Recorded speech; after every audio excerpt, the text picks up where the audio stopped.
Hello, everybody, and welcome to Cinema Savvy. It is myself, George, and today I'm bringing you a very quick review on the new Steven Spielberg film, of course, West Side Story, another adaptation, I guess you could say, of the original source material, of course, made famous with the 1961 film. This is going to be a very interesting review because I'm not very clear on musicals. I'm just going to say that as an entry point for you guys that might be massive fans of some of the cast or musicals or West Side Story itself. I'm going to first kick off saying my background knowledge. This is non-existential. I've never even seen the original. I wouldn't say I've even seen the musical when it's been done in London and stuff like that as well. So going into this film, I went in completely blind. And I don't know if that's a good thing or a bad thing, but I'm very curious to know your thoughts on that. I'm curious to know your thoughts on the film as itself. Comment below that you're a fan of the musical, or did you enjoy the remake, or did you not enjoy the remake? I've seen some critics say this is better than the original. And it's been really interesting seeing its reaction online to this one. So I want to hear from you guys. I'll reply to all those comments below as and when they do come up. And of course, hit that subscribe button. This could be a big Oscar film, but of course, this is a new release, and we do have new releases on the channel amongst many older films getting reviewed. So if you do like your films and a bit of TV, we've got a big TV show starting soon, then do, of course, hit that subscribe button. A lot more videos on the way, and we really appreciate your support as we've surpassed a couple of our big goals for this year. That being said, if you are very new to the channel as well, this video might have just popped up randomly. You might be looking for our opinions on these kind of films. Hit us up on our social media, Twitter at cinema_savvy, and then Facebook and letterboxd.com/cinemasavvy. We also have a link to TeePublic in the description below. But now we can get that out of the way. Let's actually get into this film because, of course, I'm going to start off saying that I've mentioned I've got no history of the original. The big draw to me for this has been Steven Spielberg, of course, directing the film. To me, he's the greatest director that's ever existed in terms of blockbusters, dramas, what he's been able to do, the impact he's had on the industry. I think it surpasses anybody. And the fact that almost 50 years later, he's still dropping incredible set pieces and a very Spielbergian film at that, indeed. And him being attached to this film is, if I'm being completely honest, the only reason I went to watch it at the cinema. I understand about it. I'll get into one of the actors later on, but I would probably not have seen this normally. And this year's been very interesting for musicals. As someone that's not a fan of the genre, I just haven't seen many of them. This year, obviously, we've had Annette, which I've seen. We've had, of course, West Side Story, In the Heights as well, which has obviously drawn a lot of comparisons, and Tick, Tick, Boom, which I'm still yet to see, but I will be seeing, of course, with the Andrew Garfield hype happening at the moment. So the main thing I'll sort of go in the back of that of Spielberg coming on board, I think, was exceptional. You can tell that if anyone can get away with remaking West Side Story, it would have always been Steven Spielberg. I don't think many other directors in Hollywood can get away with stuff like that. And for those sort of iconic films that we do see get remade, 9 out of 10 times they're absolutely dead on entry. And yet with Spielberg, there's always something mystical about it. That being said, I don't think it's going to open that well. The current market, Spider-Man coming out next week, I don't think this is going to be a box office hit. Of course, another victim with COVID as well. It was meant to come out December last year. And we know that Spielberg is already working on his next film, as he always does. He's always working on 2 films at once. Again, just in awe of his absolute greatness. Not many people can do that in truth as well. But of course, this film is a musical, and Spielberg's not done a musical. So talking about there being a draw, the fact that he's been making films for so long and this is his first musical, I was surprised at how well he directed it. The set pieces look phenomenal. I know he doesn't do the choreography, but his direction with the set pieces, with the choreography, it just felt quite magical. And I think that's what you get with Spielberg films. He's always been the director where they use the word magic around it. He's able to make great things out of nothing. And of course, with this one, it seems clear to me as someone that isn't aware that he looks like he's respecting the source material. It is telling the tale of, I guess it is that Romeo and Juliet type musical set in the 50s America, which I think is a really interesting thing to do, as I've just given some really brief thoughts on that source material. But of course, when you have a musical, everything's going to come down to the cast, the ones that are singing, dancing in this film, clicking their fingers. And the one actress that's had all the hype in the world is Rachel Zegler, who I don't know much about. I know that she was a YouTuber, and out of thousands of people that auditioned, she got this role, which is an incredible story within itself. And again, full respect to Spielberg for going for an unknown, for going for somebody new, giving them a big breakthrough. I think that worked for this because it gives you not an expectation, but it allows the act. We haven't seen anything else from them, by YouTube in this case, to sit there and say, I expect it to be like X, Y, and Z. It just opens the door and it kickstarts a career, which I think is really fascinating in its own right. And based off this film, I do think Rachel Zegler is a standout. The same can't be said for the actor that plays Tony. I've obviously done a couple of comments over this year about this, but obviously Ansel Elgort plays this role. I'm going to take away all the stuff about him being a pedo. Of course, we all know that's happened. That's dodgy. You know, for whatever reasons, you know, I think came out after this film finished filming. And I'm not going to get into that side of things, but what I can say, and this isn't affected by my opinions on that, here's probably the only negative I have with this entire film is Hans Elgort's performance. I texted one of my friends saying that it feels like he's doing a 70s Harrison Ford impression for like 2 hours. There's this weird gruff voice he's trying to do, and I don't think he fits in with anyone else. He doesn't. You wouldn't know he was a Jet previously. You wouldn't know, you know, his history, and also he doesn't really have any chemistry with anybody. There's moments of himself acting, and I'm just sat there saying, like, it's almost like he hasn't read the room, that there's something really off about his performance. And again, it's not the non-film stuff. It's not that side of it that's come out since. I just think he was a very poor choice to play Tony. His voice didn't sound great in the music scenes. And I just don't think he had the natural charisma that everybody else in this cast has. And I do think he is the weak link of the film. Obviously, I'm actually quite excited that he's the weak link of the film. I'll take that absolutely based off, obviously, everything that's come out. But I just wanted to get out there, like, all bias aside, he is the only fault with this. I think there are so many other actors that could have done this role. And also, he looks way too old to be in this. I'm going to speak about Mike Feist that played Riff shortly, but again, this whole we've grown up together, this brotherly bond, I just never got it from him. He was so distant. It was uncomfortable viewing. And again, it's that Harrison Ford impression. I did actually sit there thinking, saying, Alden Enright, could he have done this role? He looks a bit younger. He could also do a Harrison Ford type thing with Solo. But of course, we get Hans Elgort. So that's that. Let's carry the conversation away from him. I'm going to talk about, I think, the best actress in this film, Ariana DeBose. I think that's how it's pronounced, playing the role of Anita. She was absolutely superb.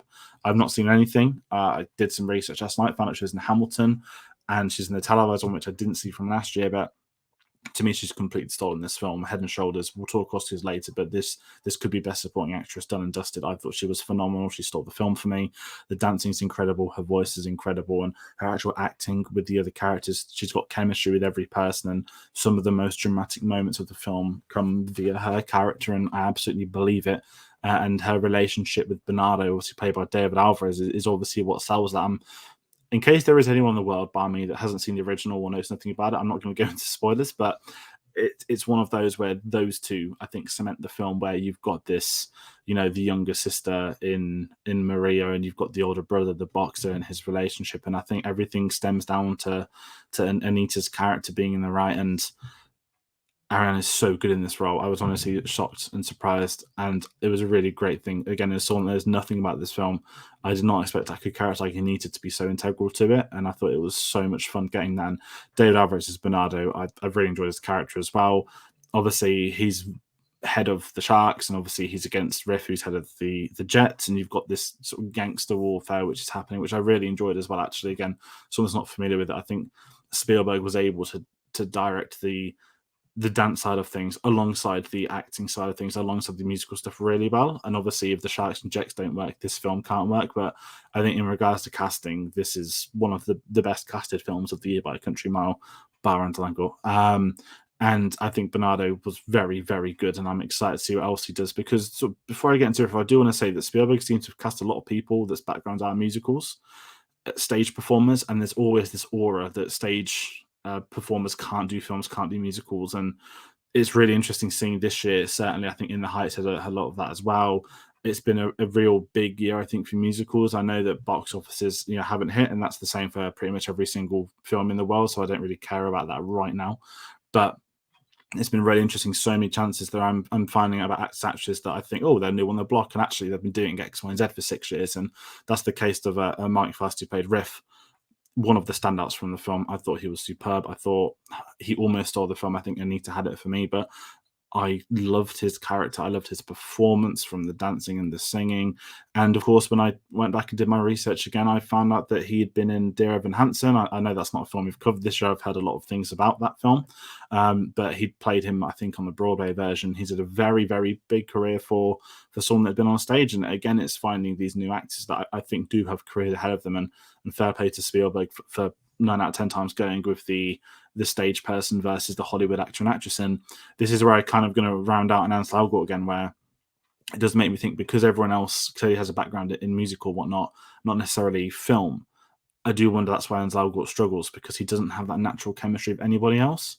yet everyone else seems to have such good chemistry with one another. It's quite perplexing looking back at it as well.